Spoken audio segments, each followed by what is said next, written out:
এই মুহূর্তে আমি রয়েছি ভেঙে পড়ে আর আপনারা দেখছেন যে এই মুহূর্তে বিশ্ববাংলার লোক এবং প্রাক্তন মুখ্যমন্ত্রী মমতা বন্দ্যোপাধ্যায়ের যেখানে ছবি রয়েছে এখানকার বিজেপি সমর্থকরা সমস্ত ছবি ভেঙে তারা নিশ্চিহ্ন করছে এবং তারা বলতে চাইছে যেভাবে অবৈধভাবে বিশ্ববাংলার লোককে একেবারে নিশ্চিহ্ন করেছে। আমাদের এখন দাদা রয়েছেন, দাদা একটু সামনের দিকে আসেন।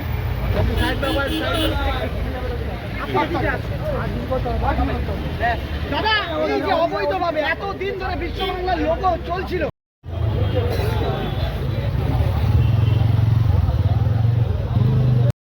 লিপস অ্যান্ড বাউন্সের মালিকানাধীন যে লোগো, সেই লোগোটাকে সরকারি লোগো হিসেবে কাজে লাগিয়ে অনেক দুর্নীতি করেছে। এই দুর্নীতির প্রতিবাদে আমরা প্রতীকী যে বিক্ষোভ, এই লোগো যেখানে আছে সেখানে আমরা